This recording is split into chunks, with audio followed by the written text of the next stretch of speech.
Welcome everybody back into Nerd Sesh. As always, I'm Carson Breber, and alongside me is Logan Camden. And what a game we just watched in Game 3 of the NBA Finals as the Pacers pick up a huge win at home to take a 2-1 series lead. Logan, they are now closer to an NBA title than they have ever been in the history of their franchise, and they won this game in a way that a year ago I don't think they could have. They won this game, I would say, first and foremost, with a sensational defensive effort.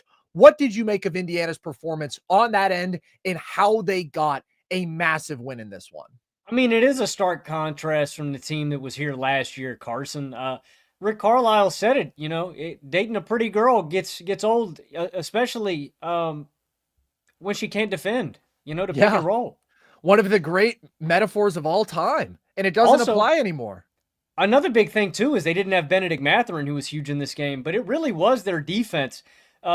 This was the most turnovers forced in a single game against Oklahoma City this season. The Pacers forced 19 in Game 3. The only other team to force 18 or more was the Pelicans back in December of this season, so a long time ago. And a lot of it had to do with how they were defending SGA. SGA, this is also a low point for him. I mean, he only had 8 games this season where he scored 24 or fewer points. That's what he ends up with on 45%. I thought the way they were defending him was elite. The ball pressure, playing physically on SGA and making him uncomfortable, blitzing him, sending multiple defenders and from different angles. Like, that to me was the right strategy, and they employed it. And I want to give credit to the perimeter defenders, but more importantly, the game plan and the scheme. Like, this was detailed from Rick Carlisle. They came out with an intent, and they made Oklahoma City uncomfortable in a way I haven't seen the Thunder basically all year long. I'm blown away, Carson. Like you said, I couldn't have imagined a performance like this out of Indiana, and it comes down to effort, to scheme, to the game plan. But I really think it started with how they defended SGA and built off of that. Just incredible. That is the difference between this team, who is now 2 wins away from an NBA title, and last year's team, which was very good, which made the Eastern Conference Finals, but they were 24th in defensive rating last year. This is the sort of defensive performance that very few teams in the league are capable of putting forward. And frankly, even though I've given a ton of praise to Indiana's defense throughout these playoffs, I didn't think that they could do this to Shai and the OKC offense because, like you said, man, nobody really forces Shai into a bunch of turnovers. Nobody forces this OKC team into a bunch of turnovers. They have been winning the turnover margin at a historic rate. They have 19 turnovers in this game. 6 of them are by Shai. They outright steal 3 inbounds in this game. Every single one of those plays is made by TJ McConnell. Like, they just totally sped up the OKC offense, and with their relentless pressure, 94 feet for 48 minutes, they wore them down, man. Nobody wears down the Oklahoma City Thunder, right? This is a team with crazy depth, crazy athleticism, crazy youth, crazy energy. They play hard as hell. That's what they do. They overwhelm you. They wear you down. They destroy you in the turnover margin. And instead, it was Indiana doing all those things to them. And I thought that as impressive as the defense was throughout, you really saw them reap the benefits of just that physical tax in the fourth quarter, where not only do they hold Oklahoma City to just 18 points as they squander a lead, they also have those 2 key offensive rebounds. Just so telling about how they had depleted the Thunder's energy. Hali immediately follows his shot off his own miss when Shai is like, all right, I'm giving up on the play. And Hali generates an extra chance. And then on Hali's next miss, it's Obi Toppin who gets to the rim basically untouched and has a huge putback. So impressive from them. And as always, they're just the better, more comfortable team in the clutch, man. Like, we see it every single time. They are now 9-1 in clutch games in this postseason. They had a 142 offensive rating coming into the clutch. In this one, and their clutch defense has been great too, as OKC was just more disjointed. Like, you have the possession where Chet passes open look, and then he ends up getting it back and he forces like a smothered 3 over Miles Turner, and his release just isn't quick enough to get that shot off. And then he gets the ball back, but he forces a drive. There wasn't a ton of Shai being able to dictate and get to his spots. Guys are missing free throws. Jada misses a couple free throws. Casey Wallace misses a free throw. And then you look at the opposite side, and it's like, no matter who it is for Indiana, we can talk about Hali, and obviously he's had the greatest clutch postseason run in NBA history. But how ready is Andrew Nembhard to hit a big shot every single game? How ready is Aaron Nesmith to hit a huge three off a skip pass from Hali that is not an easy look, but the guy shoots 50% from three and he gets even better in the He clutch? pulled that one out his pocket, man, like a holster. Incredible. Their readiness for these moments is special. Their competitive grit is special. Their coaching is special. It's not just scheme, it's also motivation. It's knowing when to go with which guys. Rick Carlisle has been fantastic in this series and fantastic in this postseason. And specifically the job that they did on Shai, man, it was phenomenal. Like, we can talk about the ball pressure on him and then being aggressive and then doing some blitzing and trapping as this game went on. But I think the biggest thing was just their aggressive ball denial. That starts with the inbound, man. Like, we don't want you getting the ball and initiating your offense. We are going to make that as hard as we possibly can. And there were a number of possessions that they were able to just funnel away from Shai because he couldn't get the ball. So you have Lou Dort forcing like a tough mid-range pull-up. You have Aaron Wiggins kind of just trying to go at Hali and he gets blocked. You have Alex Caruso forcing a drive. Like, they were able to take the ball out of Shai's hands in a way that nobody else has been, where it's not just like, again, super aggressive pick and roll coverages or zone. It's we literally aren't letting you get the ball coming down the floor. I thought that was really, really impressive and effective. And then the pressure was incredible. They're all over him, up in his space for 94 feet. I thought that Shai's exceptional shiftiness and speed might be able to punish them for doing that. We saw Minnesota, their pickup point was too high, and so Shai just kept getting downhill over and over again. This was different. I mean, this truly was 94 feet wearing him down, and that's what they did. And then they did have a couple of traps. I thought really early in the third quarter, they made a nice adjustment where instead of having Miles Turner just play up at the level where he was getting toasted because he's just not quick enough to play that coverage against Shai, and Shai dusted him downhill a couple times, they had him outright trap. And that's where they were able to force a jump ball. That's where they were able to force Shai into sort of a panic pass to the roller who wasn't ready for it, and that's a turnover. They did a hell of a job on him, man. So I can't say enough great things about this Indiana defense. How rare is it to watch a team go from 24th in defensive rating to now one of the upper echelon defenses in basketball? I'm not saying that they're among the top five, but they're clearly an above average defense. And in the clutch, they've been a sensational defense without major personnel changes. That's just such a testament to their culture, to their competitive will. And that was all on full display in this one. But it's not just the defense, Logan. It's also 27 points from Benedict Mathurin, and it's TJ McConnell doing everything in this game. One of the best performances from a bench duo I have ever seen in my life. How pivotal were those guys in this Indiana win as well? They were huge. I got a few more things I want to say on the defense before moving on. One, they end this game with 11 blocks and 13 steals. Just a massive defensive playmaking from this group. You were talking about how they were defending SGA. Another play, I don't know if you were talking about this one specifically, but where right out of the third quarter, Shai was just slow on that pass when they trapped him. Like, the lane was there, and he's a second slow, and he travels in this game too. Like, they just had, again, they made him uncomfortable in ways that I just haven't seen him basically all season long. And I also want to give credit to Miles Turner for protecting the hell out of the rim too. But it's a massive game from this bench in general. And finally, on the team part too, just the composure from Indiana too, man. You were running down the list, man, of like Nembhard being ready to hit big shots, guys being ready to step up. This team has never feared the moment, and I think I've consistently underrated. I mean, they've come up clutch in literally every big moment in these playoffs. But the greatest clutch run that we've ever seen. And you make a couple great points. I thought that Miles Turner had a lot of rough moments in this game. I thought that Chet was just abusing him with his quickness advantage in the first quarter. Again, I thought that Shai was able to punish him out of pick and roll earlier in this game. And offensively, he really struggled, but he made some big defensive plays at the rim down the stretch. I mentioned he stuffs Chet twice on the same play. He ends up with 5 blocks. And we can talk about the turnover forcing, and that was the biggest thing. But as you mentioned, the collective rim protection, man. Siakam has a block. Nesmith has a block. You get 2 blocks from Obi Toppin.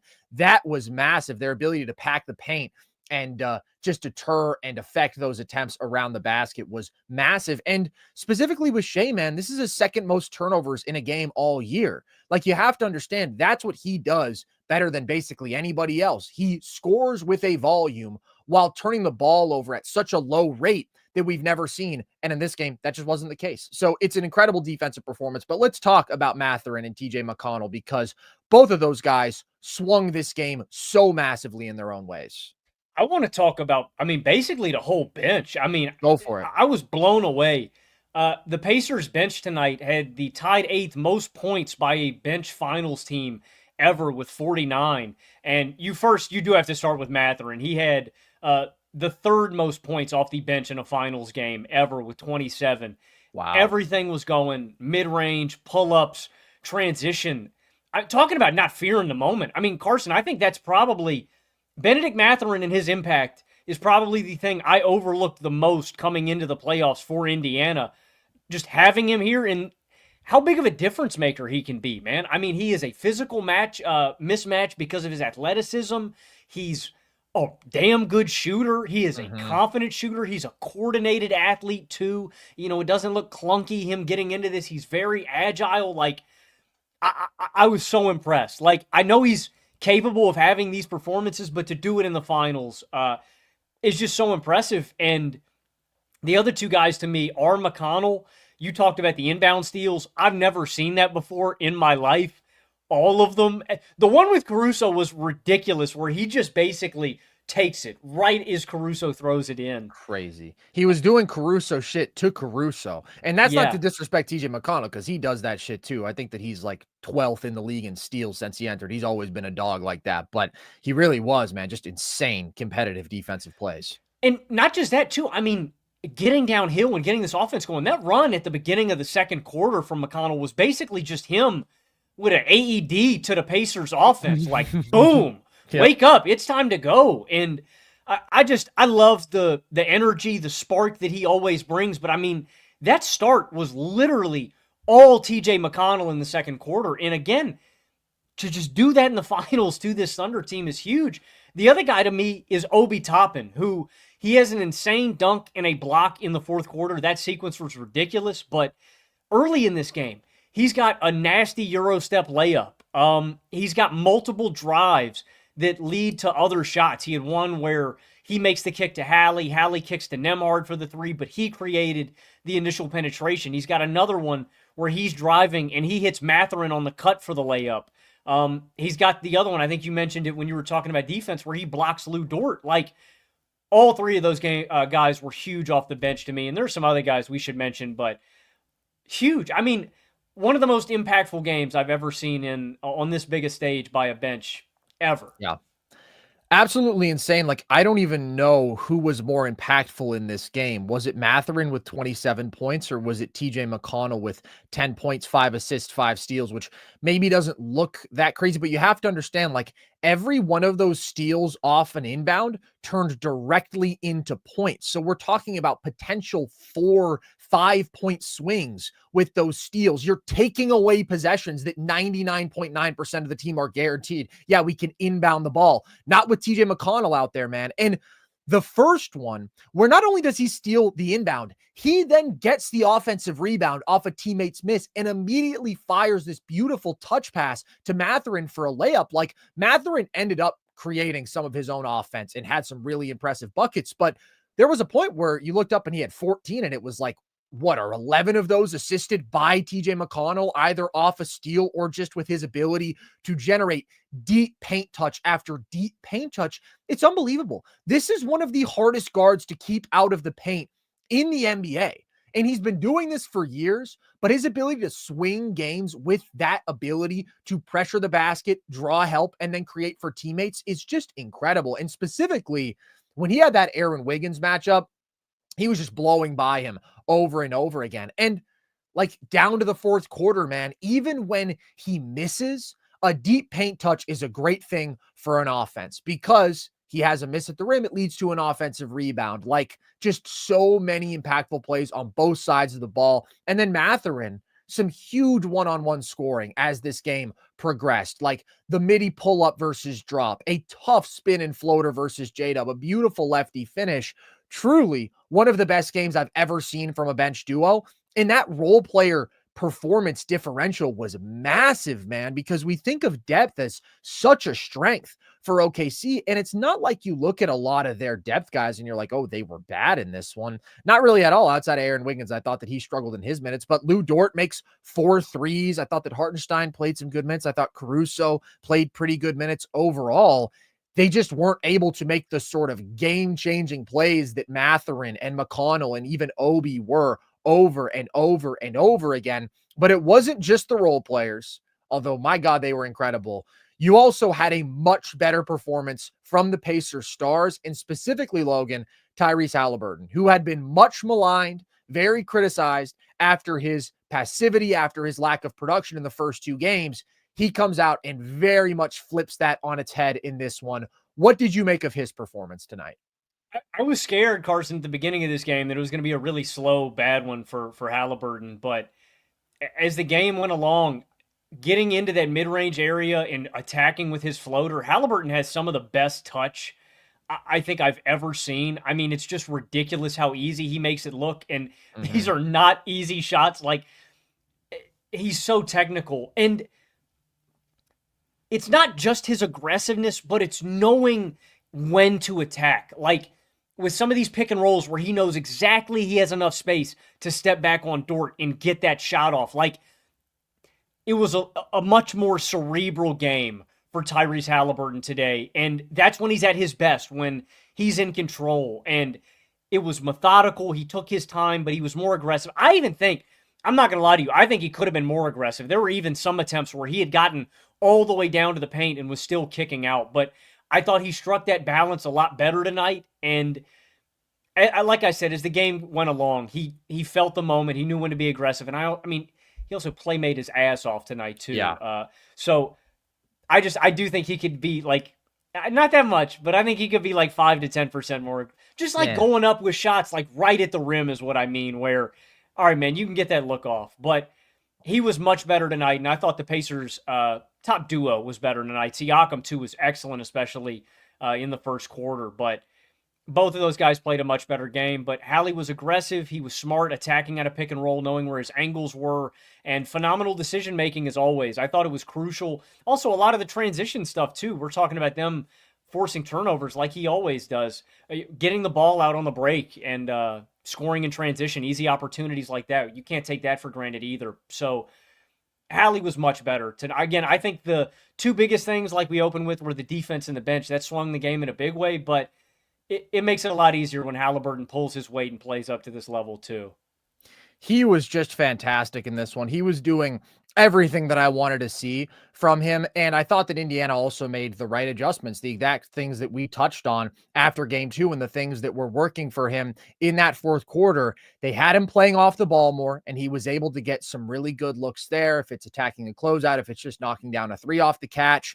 And they ran a ton of handoffs for him, man. I mean, how many times was it a little pitch, and now he's able to flow into that action with some downhill momentum versus drop coverage, where he's able to get a step. He's able to get some separation from his primary defender, and now he can get to that floater. Maybe he can get to the pull-up 3 if they don't navigate the screen quickly enough, or he can put the defense in rotation. He can make a skip pass. He can find an open shot either for himself or a teammate, and he was just so decisive versus drop, man. That's probably the biggest thing.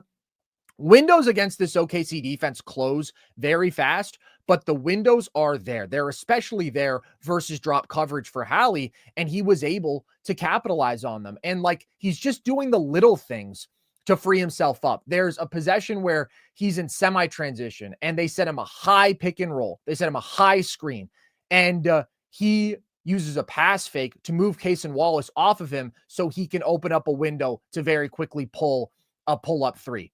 That's a big time shot for him. There was a possession where Chet was just a little bit too deep. It looked like he thought he was playing drop, but Dort had been taken out of the play by the screen, so he was switching. Hali was able to get to a step back 3 there. Like, the split second that the window was there, he was taking it over and over again. Offensively, just phenomenal. I mean, yeah, he has the 4 turnovers, but 22 points, 9 rebounds, 11 assists with his incredible scoring efficiency in this one. And crucially, I also thought it was easily his best defensive effort. Like, he has been the target for this OKC offense. They've been bringing him into pick and roll after pick and roll, and Shai's involving him in the action, and he's been showing over and over again. But like, Shai was splitting the pick and roll through the first couple games, or they had Kaysen slip the screen and then he was getting an easy roll. And in this one, I thought that Hali was able to defend better when he was brought into the action. You mentioned the travel that Shai has. That's forced by Hali being up in his grill and pressuring him when he is brought into the action. And then also his ability to defend on an island when other guys tried to go at him. Like, I mentioned some of those possessions earlier where Indiana is denying Shai the ball and they're funneling the offense to other guys. A lot of the time, the other guy who tries to step up and make a play is just like whoever's being guarded by Hali, because I guess they think, okay, this is the weakest defender on the floor, I can go at him. And he just stood his ground over and over again, which was really good to see. Hali has been very solid defensively in these playoffs. I think you would have an easier time arguing that he's been a slight plus than a slight negative. But I did think the first couple games of this series were the most that he struggled and easily the most he's been targeted. I thought that he really progressed on that end in this one. And then I also thought that Siakam didn't have a crazy statistical performance, but early in this game, his offense was really pivotal. And OKC allowed him a couple of very comfortable isolation possessions against mismatches, specifically against Shai. He couldn't even catch the ball in that matchup in game 2. Like, Shai was denying the shit out of those entry passes. They were swarming. And so Siakam had 3 field goals made in game 2. In this one, they were able to get him the ball. OKC let him go to work on an island a bit more, and then he had that shot making going. So again, not a crazy volume scoring performance, but he gets a couple transition opportunities. He draws some fouls, and early in this game, he was really bringing them some offensive juice when otherwise OKC maybe could have pulled away, because although Shai struggled in this one and the Indiana role players definitely outperformed those of the Thunder, I did think that like you got pretty good games from J-Dub and Chet. Not necessarily down the stretch. I thought that they both struggled in the clutch, but overall, you get 26 points on 9 of 18 from the field from J-Dub, and he gets to the line a bunch as well. You get 20 points from Chet, including 13 in the first quarter. Usually, if you get that sort of production, you're going to win the game for OKC. I thought it could have been a better game end to end for both of them. J-Dub is still leaving me some stuff to be desired. Like, he blows that dunk in transition. Off the cut. It didn't end up mattering because I think Caruso ends up getting a steal like on the next possession. He missed a couple layups in this game that I thought he could have made. He didn't make every mid-range jumper. He did play a lot better, and I thought he had some... He can't make every mid-range jumper. I mean, I still like the looks that he's getting to, but he could have shot better earlier in this game. But I thought he did play... It was the most confident I had been in J-Dub as he went down the stretch. Dude, can you explain something to me? Like, why is Chet not playing more? Like, I still feel like I'm not getting enough Chet Holmgren. Like, it's not... He was really going in this game, and I was like, all right, man, this is going to be one where Dagnall goes, all right, I'm going to give you the reins. I'm going to let you run 37-38. And, like, no disrespect to Hartenstein, because I thought Hartenstein was pretty good in his minutes too, but I don't know. I thought with Chet's hot start, he should have gotten... like closer to SGA level burn. Yeah, he did play 35 minutes in this one, which is the most that he has played in a while. So usually I agree with you. I think that they should just ride with Chet more. I was kind of surprised how early they pulled him initially, considering he was dominating that game and they took him out with 5 minutes to go in the first quarter. But I can't really be mad at him playing 35 minutes. I did think that his start to this game was exactly what I wanted to see from him, like specifically using his speed advantage in transition.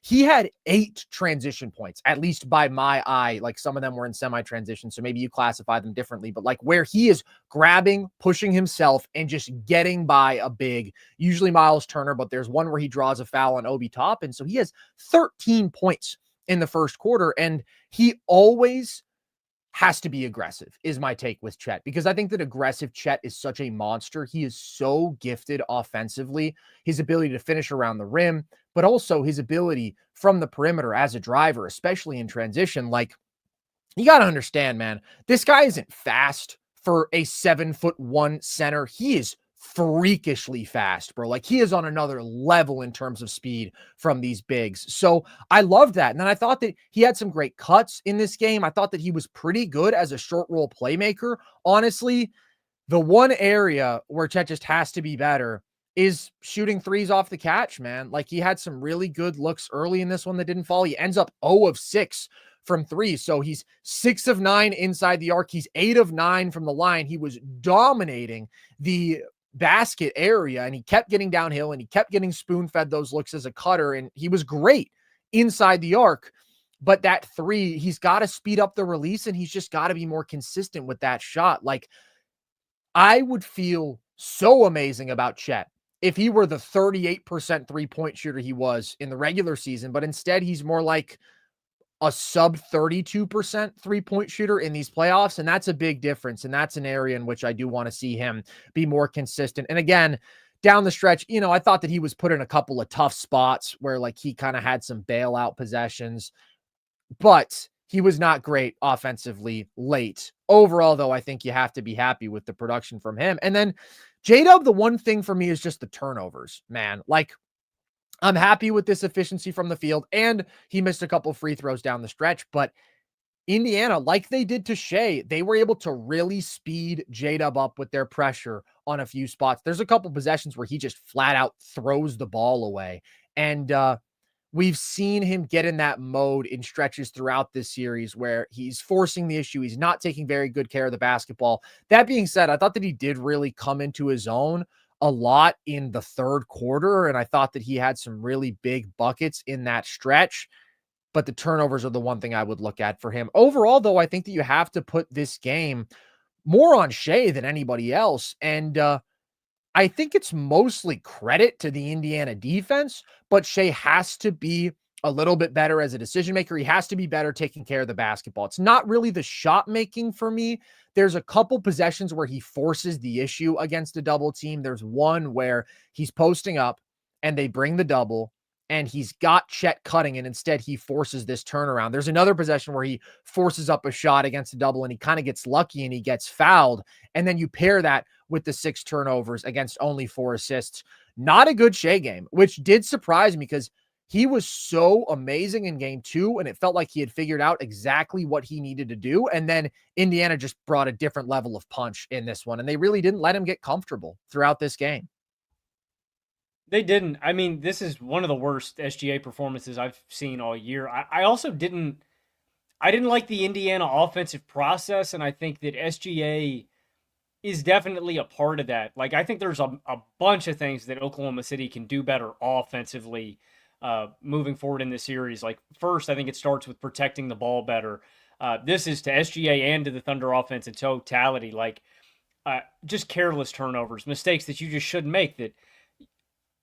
I mean, this never happens to Oklahoma City. Like, super uncharacteristic. They've got to shoot better from the free throw line. And the biggest thing to me that I didn't understand is why they didn't change their strategy to try to beat the Indiana ball pressure in blitzing. Because to me, I think SGA needs to speed up some of his decision-making, but also, like, because I think it's just going to make the offense run faster. But what I didn't get is when they were bringing all of that pressure up to SGA, Carson, why someone wasn't just flying to the rim. Because I'm like, they're bringing all this ball pressure. The middle of the floor is wide open. And like they're setting these high ball screens and they're not pushing hard. I thought that was a mistake on Oklahoma City's part where I want you to push the pace. I want you to try to beat that initial ball pressure because if you do, then you're going to get a sliding defender. Then you're going to create a wide open shot. Or like I said, just simplify it. Get a guy to cut to the middle of the court and get the ball to him. Like, I didn't understand. I attribute that to Oklahoma City's lack of composure and Indiana's ability to induce that with their physicality and pressure in the game. But I just expected Oklahoma City to make that adjustment, and I think the offense as a whole deserves some of that, but more so SGA, just because the ball is in his hands so much. And like I said, too, pushing in transition, just getting the ball ahead to a teammate instead of dribbling it up and slowing down the pace. I thought there were some opportunities that they could have capitalized on, and if Indiana's going to continue bringing this coverage and this kind of pressure, you got to make adjustments, and I think that's what they should do. Yeah, I think that they definitely could have played better off of Shai. That being said, I would put most of it on him. Like, I thought that, again, Chet was pretty good as a short role playmaker. Like, I thought that he was able to find shooters. He was able to find Caruso. There's one time he found Caruso cutting and he just couldn't finish. He got blocked by Siakam. It was, to me, more Shai either forcing some kind of out of control drives or him just not making the read quickly enough, holding on to the ball for a second too long. And that's when they were able to force a turnover, or he's making sort of an out of control pass. I do agree with you on the cutting point. And if I'm OKC, my counter to this would probably be, let's see how much we can post up Shai going forward, because Shai has been so ridiculously effective as a post player this entire season. I tweeted this out today, but over the last 2 years, he has had the first and fifth most efficient post up seasons by a guard on record. That's in the last 20 years with a minimum of 90 post up possessions. And I thought that's where Nembhard really struggled to deal with him in the regular season and in the first couple games of this series. And that's where in game 2, they were able to clear the side. And then at that point, either you have to let him cook one-on-one or you're doubling. And now OKC has a clear numbers advantage. That being said, I thought that Shai just struggled against doubles out of the post in this game too. And that's where he has to be better. But that's an area in which I feel like you can negate the ball denial a bit. They're not going to front him. Like, yeah, maybe they're going to really fight for position and make that catch kind of difficult, but you can get Shai the ball there and either force a double, or he should be able to get a good look in single coverage every time. Like, Nembhard can be physical with him, but that's still a spot where Shai has that size advantage. He has the bag. He can get those shots over the top that have been crazy efficient. He's shooting 57% on post-ups this year. So I would like to see more of that going forward. And I do look at Chet shooting as a big thing, especially when he's playing with Hartenstein. That's the one area where I didn't like the double big, because OKC went to it more in this one. This wasn't like last game where we only saw them go to it in the Thomas Bryant minutes. We saw them go to it against Siakam at center. We saw them go to it against the normal Siakam Turner front court. And like, Hartenstein is making the right decisions. But if the guy who he's finding is Chet, who's not shooting well off the catch, wouldn't you rather just have Caruso being that facilitator, like maybe bring Caruso up as the screener, and now he's making a read off the short roll, and now you have Chet potentially diving, you have Chet cutting. Yeah, I mean, he just bogs down the offense a little bit just with like the difference in spacing. And yeah, and Chet's been so effective around the rim, and he's not as effective from beyond the arc right now, so I want Chet at the rim as much as possible, basically. Yeah, I completely agree on the Hartenstein point. I mean, he has his moments in this game. Again, some nice passes. He has this one finish where I think he just big bodies somebody and goes up with his left hand. I think it was Toppin. Yeah. I do want to applaud Indiana for making that adjustment, though, Carson, and for going with Toppin for more minutes at like that small ball 5 kind of look, because I thought that was advantage Indiana. Like, honestly, in this series, shout out to dude in the Discord who was giving me shit for this, but I mean, Thomas Bryant should like not come off the bench at all. Like, they should just not play Thomas Bryant. So I agree. He's such a target defensively, man. Every possession they're going at him. And why is Thomas Bryant always switching more than Miles Turner? Like, have you noticed that? It's pretty rare that they actually get an outright switch with Miles Turner. They've gotten numerous with Thomas Bryant where J-Dub is able to isolate him, Shai is able to isolate him, and that's no good for the Pacers. So I agree. I think go Siakam at the 5. He's been really good. Go Obi at the 5. I just don't think Thomas Bryant's just not like a playoff caliber player. He's just like not a guy that I think you can actually give. Like, don't get me wrong. Shout out to him for helping the Pacers get here. He hit those 3 big corner threes. He came up big. I don't want to act like he didn't do anything during this playoff run. Thomas Bryant had his moment. He has given the Pacers good minutes throughout these playoffs. I don't want to mischaracterize what this playoff run has been for him. He also is a NBA champ, so shout out Thomas Bryant. But I just don't think in this matchup he is playable whatsoever, man. I think that just go small ball 5, and I really thought that was effective in this one. I think like you've seen Miles Turner struggle enough on his own defensively in this matchup. And again, I know that he ends this game with 5 blocks, but watch the first half. He was the biggest problem in the Indiana defense when they were struggling. Just his lack of foot speed. OKC is really well equipped to abuse that with Shai, I with thought Chet at the Hallie 5. was. So I just want I to thought limit the slow-footed big minutes I for thought Indiana. Hallie was kind of poor defensively in the first half too. I don't know, getting beat off the dribble a little bit, a little slow too. He got better as the game went along, but He had some good possessions. There was one possession where Kaysen just beat him out right off the dribble. That can't happen. But some of the possessions I mentioned where he stonewalled guys were in the first half. So I thought that it was definitely his best defensive effort overall. It's interesting. The pace was a little faster in this game. Still not a ton of transition production for either team, but 18 transition points for OKC, 17 for Indiana. That's a crucial margin that we've talked about. OKC being able to keep Indiana out of transition offense. Indiana was able to get a little more in this game, but still not as much as usual. But the other huge margin that has been essential for both of these teams is the turnover differential. And if Indiana can win that battle, that is massive, absolutely massive. They protected the ball better in this one, and they did a hell of a job of turning OKC over. I like the aggression defensively. I mean, my take has been you should be aggressive defensively with Shai. I like them blitzing some pick and rolls. I like this full court ball pressure. Make them adjust. Make Shai find a way to beat you in this coverage because he's just not going to be as comfortable. I mean, you also have to shout out just how many bodies they threw at him. How many defenders, Neesmith, Nemhard, Matherin, Ben Shepherd gave you I some think it good was. minutes in this I think it game. was like you said, man, to keep a fresh guy on him and to Yep. wear him down repeatedly. Like that was a big part of the strategy. 100%. 100%. I was so impressed, and I always am, with just like that Energizer Bunny aspect of this Indiana team. And obviously, part of it is the number of bodies that they can go to. Like, nobody plays more than 36 minutes in this game. They are truly 9 deep in the rotation with like all those guys playing big minutes. But it's just so impressive that they were able to do this. What do you expect OKC to respond with, Logan, and how do you expect them to respond? I think they're going to protect the basketball better. This to me was an embarrassing, like, on their scale. And don't get me wrong, I think Indiana's going to keep up the ball pressure. I think they're going to keep bringing this coverage and stuff. They've made the adjustment, and now it's time for Shai to answer. Shai also just looked rattled in a way I haven't seen him. And he's got his moments in this game. Shai always does. Like, he is a great basketball player, but it wasn't up to Shai's standard. I think we're going to get a game where Shai gets closer to 30 and 8 assists or something like that offensively and pretty damn efficiently. It starts with, like you said, man, just better decision making. And I think once Shai starts punishing them for being aggressive on him individually and playmaking off of that, then they're going to have to make an adjustment and try to defend him more in single coverage, where then I think he can eat. Or like you said, dude, let him go to work on the block versus mismatches and try to do more stuff off ball with him to get him going.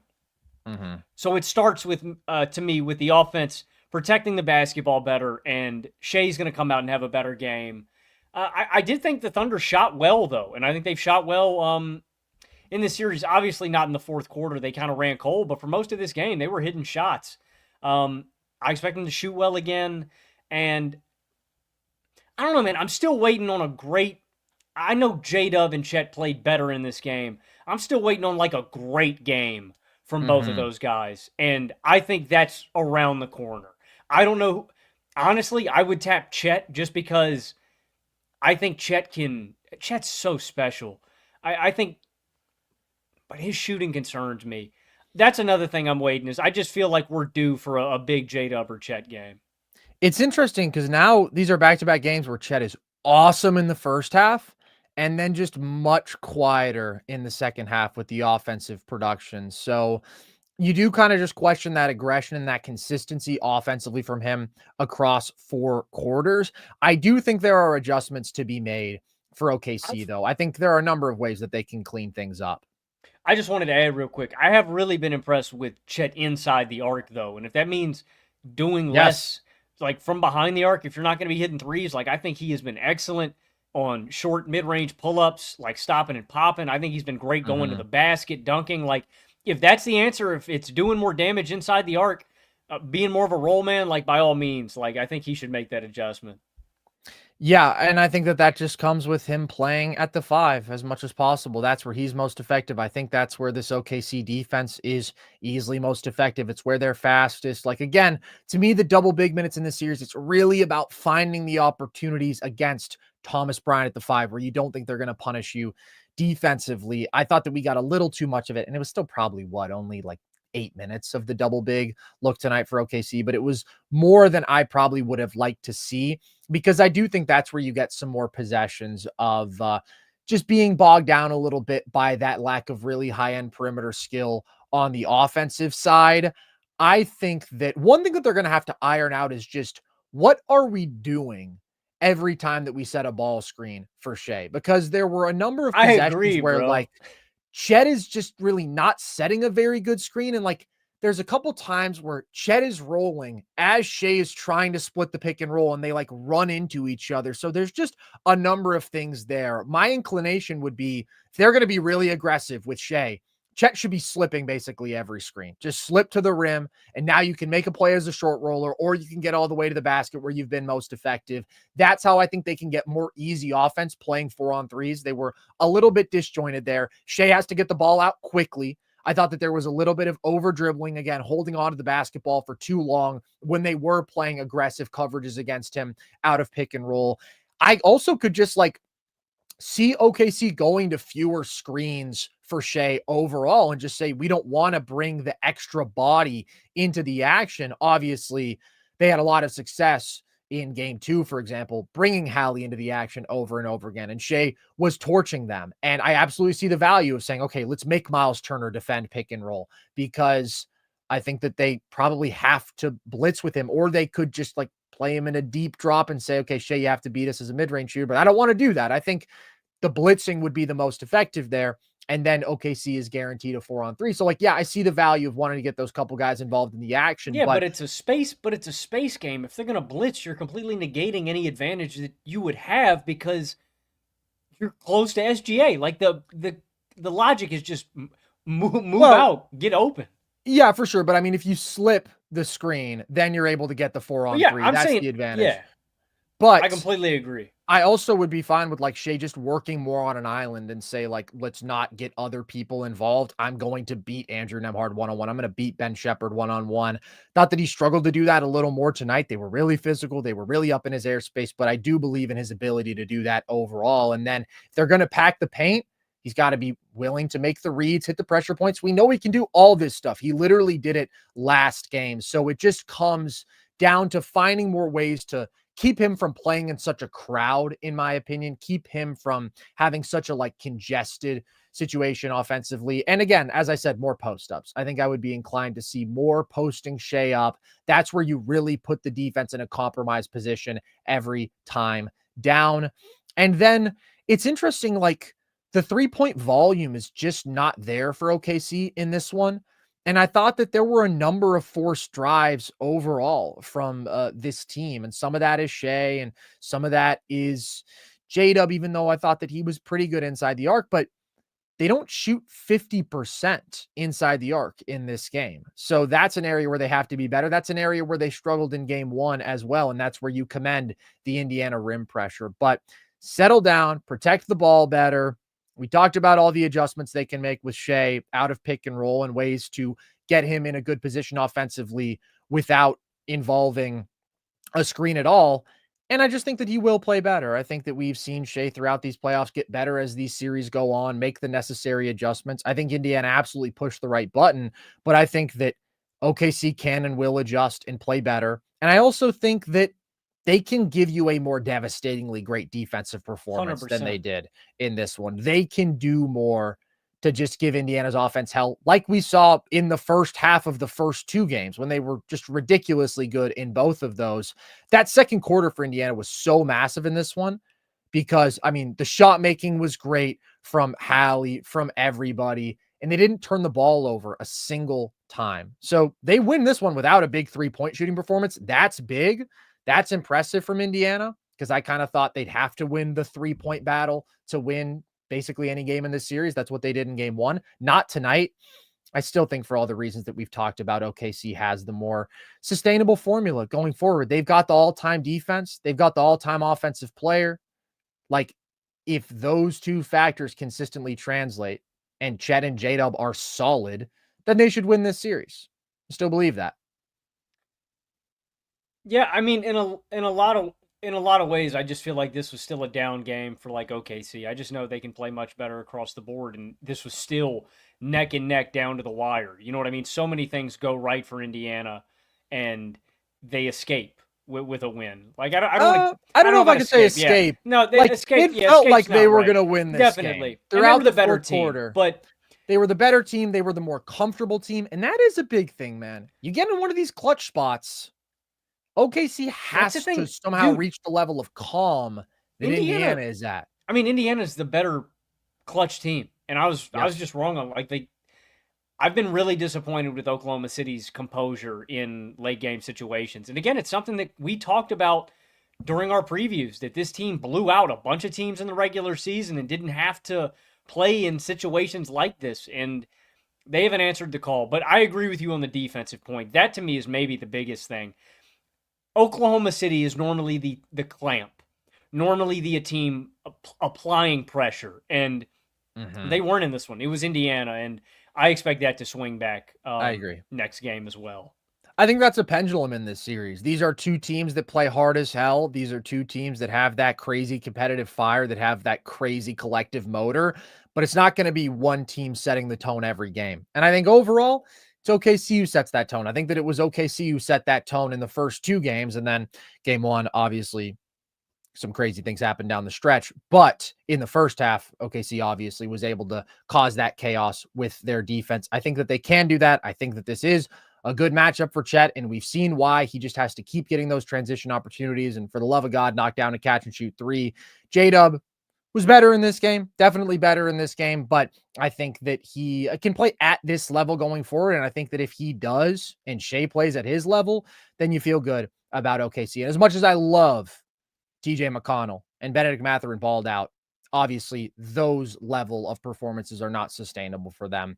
Going forward, and OKC's depth is crazy, and there's going to be a game where that swings back, and it's Caruso with the game-changing performance as we've seen, or it's Aaron Wiggins with the game-changing performance as we saw last game. I just think that more things point to OKC, but what a win for Indiana. We've got some super chats. Christian Long says, TJ McConnell better than Jordan, TBH.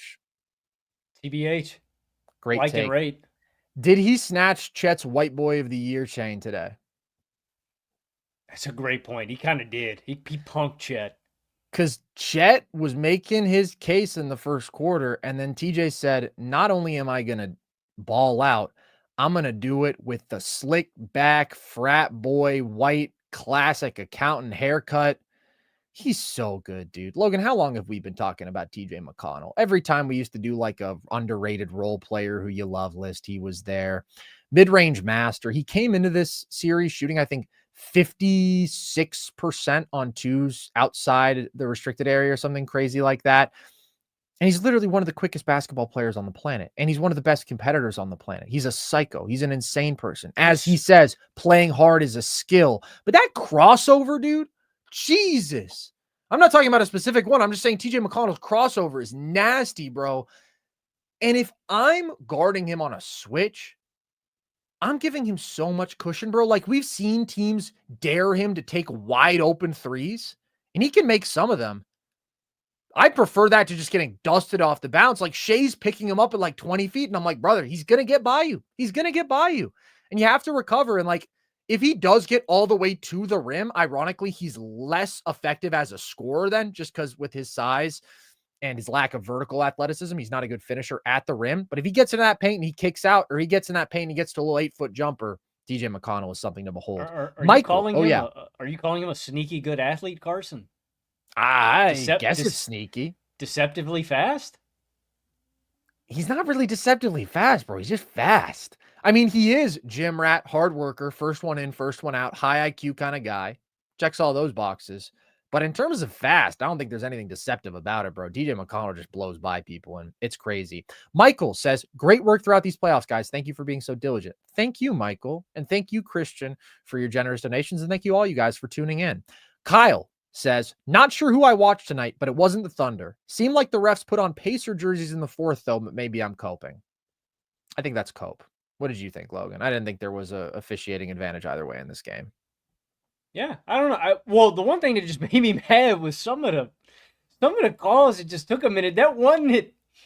I don't even know what happened. They thought it went off Hartenstein's hand, and I think either half. That was hilarious. Dude. I was like, you have to use a challenge on that, bro. How did the ref get that call wrong?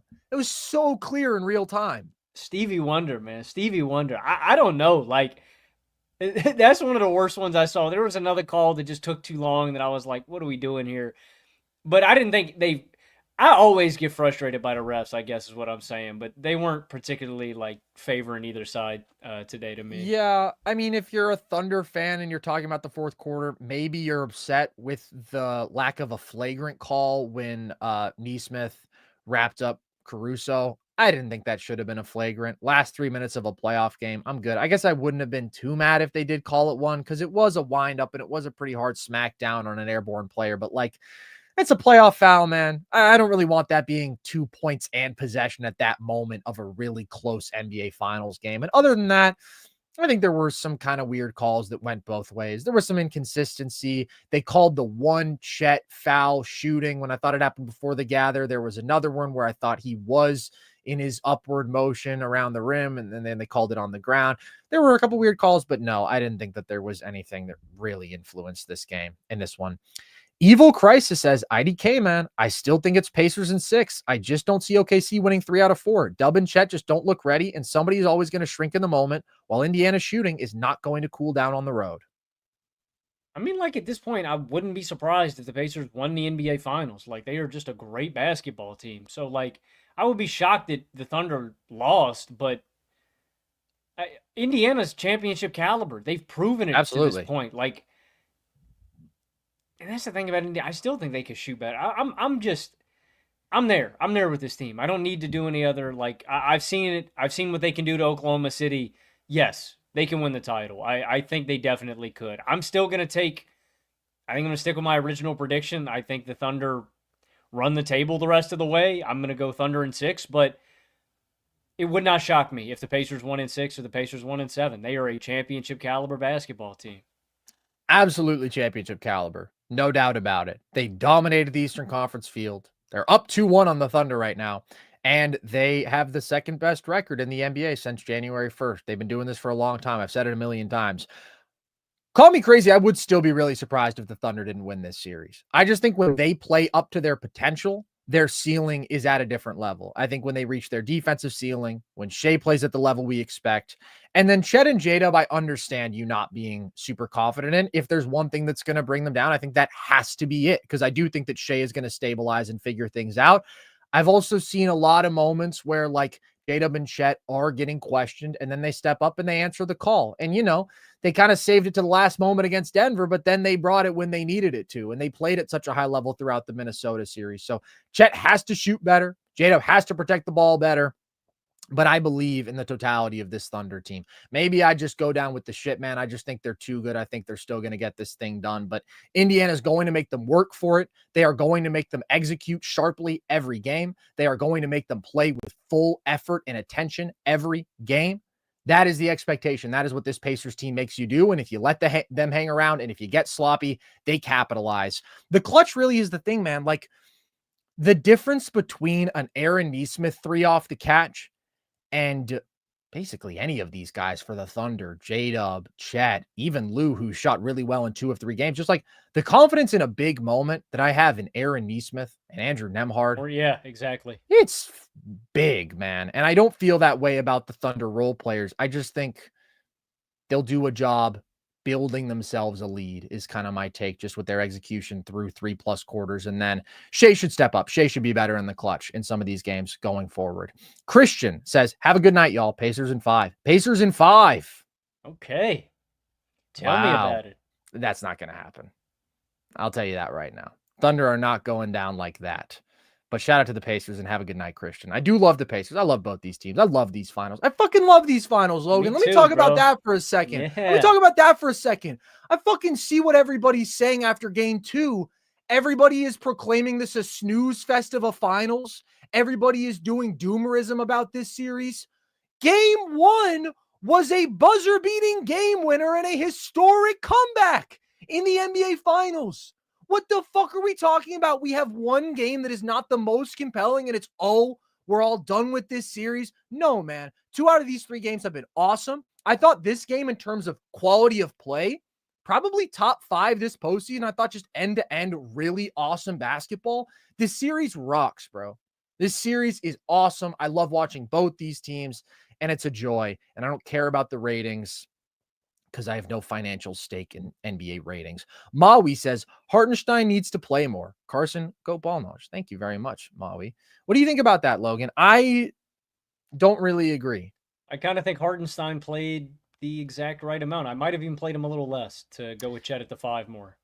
I think that I've talked about this ad nauseum at this point, but I do think that Chet at the 5 is their best look. And I think that they should be going with that basically as much as possible. So I'm going to disagree with this take, but thank you for your generous donation.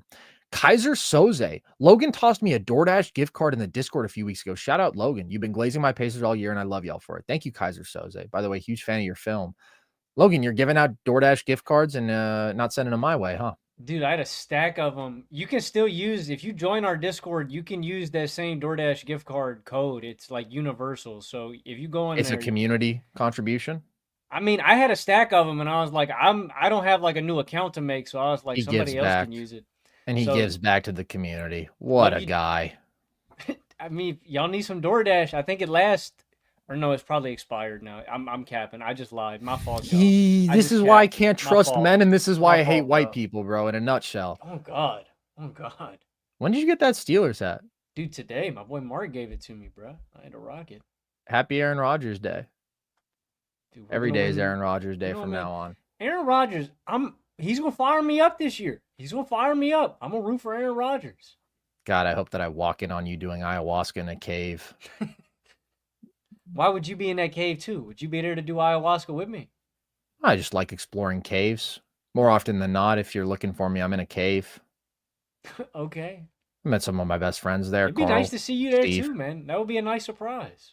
Yeah. Well, maybe we'll do that in the off season, but we're not there yet, Logan, because it's fucking grind time, baby. God, I love NBA basketball. I love these playoffs, and I love you guys. And I love the fact that we have a game on Friday. Thank God. Let's keep this momentum going, bro. The 2 days off, it doesn't kill my buzz, but, it slightly mutes my buzz. I was fiending. I needed some NBA Finals basketball. You're preaching to the choir, so I'm happy that we get to see very quickly what kind of response did the Thunder have. Can the Pacers replicate this performance? I think the Thunder win game 4. That's my prediction. I think they bounce back in some of these areas, but I'm very excited to see. Shout out to all you guys for tuning in. Hope you enjoyed this one and hope you enjoyed the NBA basketball. We will see you, each and every one of you, on Friday night, because we've got a game 4 that means a whole lot in this series. So we will see you all then. If you want more of our content before then, you can find it all across our YouTube channel, all of our full shows, all of our video essays and video breakdowns. You can also listen to the podcast across all audio platforms, and you can follow us across social media, TikTok and Instagram at NerdSesh, Twitter at @nerd_sesh. And as Logan mentioned, you can join our Discord. That is linked at the link tree across our social media bios. So with that, as always, I've been Carson Brabber. I've been Logan Camden. And this was Nerd Sesh.